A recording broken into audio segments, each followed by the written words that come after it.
Hello dear viewers, and welcome back to our channel, where we delve into the latest happenings within the British royal family. Today we turn our attention to the younger generation of royals, specifically the children of the Prince and Princess of Wales.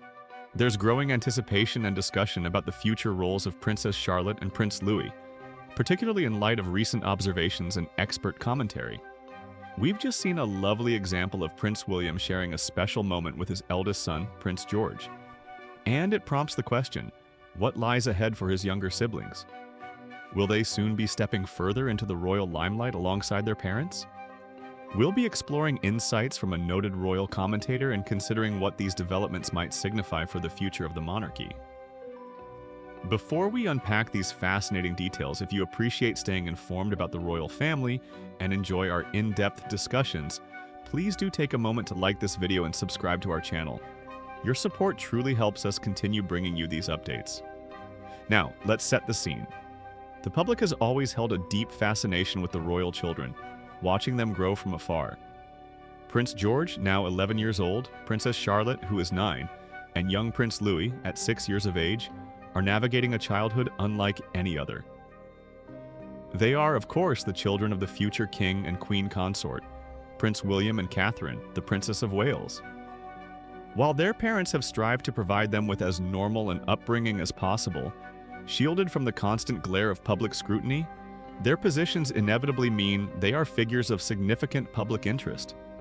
We see them on occasions of national importance, like trooping the color or during festive family gatherings, offering charming glimpses into their personalities. Recently, however, we saw a more focused individual outing that caught the public eye. Prince William took his eldest son, Prince George, on a rather exciting trip across the Channel. On a Wednesday evening, the father and son duo traveled to Paris, the vibrant capital of France. Their destination? The Parc des Princes Stadium. The occasion? A high-stakes football match. The Champions League quarter-final, featuring Prince William's beloved team, Aston Villa, pitted against the formidable Paris Saint-Germain. It was undoubtedly a thrilling experience for young George, a dedicated football enthusiast himself, to witness such a major European clash alongside his father. Meanwhile, back home, it's understood that Princess Charlotte and Prince Louis were enjoying the match from the comfort of their residence, watching the game on television with their mother, the Princess of Wales.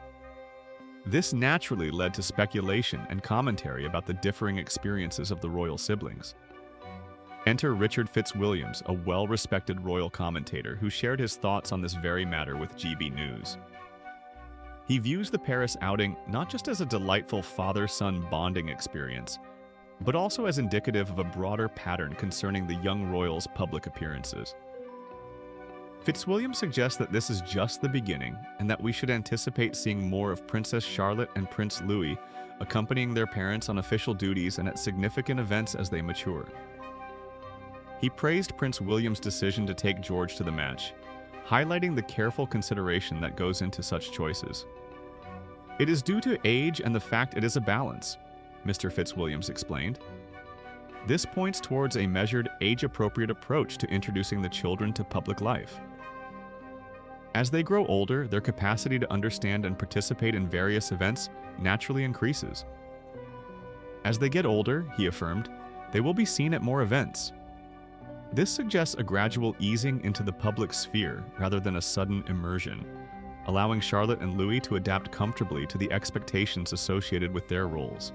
Fitzwilliams also addressed the specific reason why George was the chosen companion for this particular football adventure beyond just his age. It comes down to personal interest, a factor any parent would consider. George is obviously very keen on football, the commentator noted. It makes perfect sense, doesn't it? You want to share experiences with those who will genuinely appreciate them. There is that aspect to it. You want to take someone who is really going to enjoy it and look as if they are enjoying it, he elaborated. This highlights a thoughtful parenting approach, ensuring the outing was a genuine pleasure for George, aligning with his known passion for the sport rather than merely a ceremonial duty. It allows the young prince to associate royal outings with personal enjoyment, a potentially crucial element in fostering a positive attitude towards future responsibilities. This observation segues into a broader point Fitzwilliams made about the evolving image of the monarchy, particularly through the parenting style demonstrated by Prince William. He drew a compelling contrast between William's approach and that of his father, King Charles III. Fitzwilliams observed that William projects a different kind of energy, a more visible warmth and enthusiasm, especially when interacting with his children in public settings. Charles did not project the sort of exuberance that William is passing on to George, Fitzwilliams stated. This isn't necessarily a criticism of the king, but rather an observation of differing styles shaped by different eras and personalities. We often see Prince William crouching down to speak to his children at their level, sharing jokes or displaying open affection and shared excitement at events, like sporting matches. These moments of visible connection and informality resonate strongly with the public. According to Fitzwilliams, this more expressive and relaxed approach serves a vital purpose. It does take the royal image to a far more informal place, which I think is very good, he commented. In an age where relatability and authenticity are highly valued, seeing the future king engage so naturally and joyfully with his son strikes a chord. It helps to humanize the institution, making the royal family seem less remote and more in touch with the experiences of ordinary families. Furthermore, the specific choice of a football match carries its own significance. Football is arguably the most popular sport globally, certainly in the United Kingdom. Sharing a passion for something so widely loved creates an immediate point of connection. An enthusiasm for a sport that is so popular does help build a connection, Fitzwilliams added. When people see Prince William and Prince George genuinely engrossed in a match, sharing the highs and lows just like millions of other fans, it fosters a sense of shared identity and common ground. It subtly reinforces the idea that the royals, despite their unique position, share in the nation's popular culture and passions. So, what does this all mean for Princess Charlotte and Prince Louis? Based on Fitzwilliams's insights and the precedent set by George's recent outing, we can expect their public appearances to increase incrementally.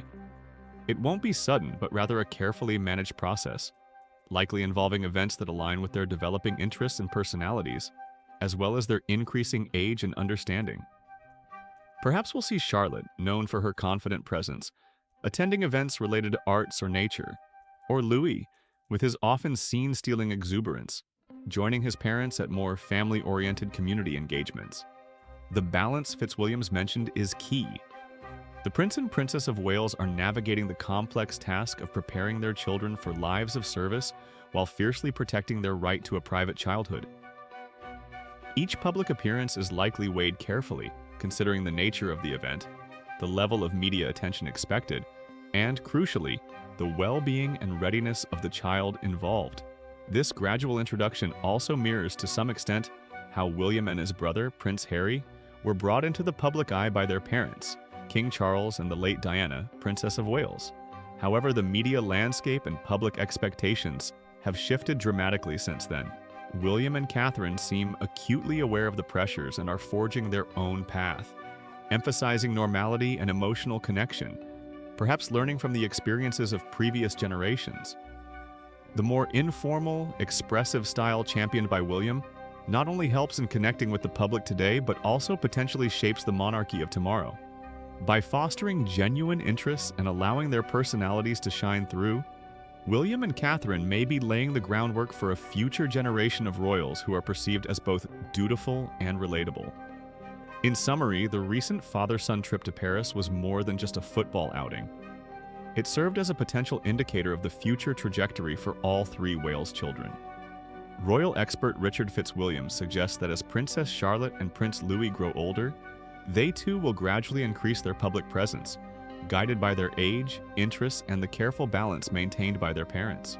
This approach, combined with Prince William's notably warm and informal parenting style, a contrast to previous generations, aims to foster genuine connections with the public and gently prepare the young royals for their future roles, all while striving to preserve the preciousness of their childhood.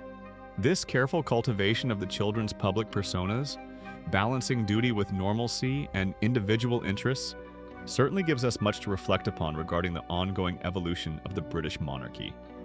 It highlights a deliberate effort to adapt to modern expectations while upholding tradition. But what are your thoughts on this? How do you feel about the gradual introduction of Princess Charlotte and Prince Louis into more public-facing roles? Do you agree that Prince William's parenting style helps make the royal family more relatable? We would love to read your opinions and perspectives in the comment section below. Thank you so much for joining us for this discussion today. If you found this exploration insightful, please remember to give this video a thumbs up and subscribe to our channel for more updates and analyses on the royal family. We look forward to welcoming you back for our next royal update. Until then, take care and goodbye for now.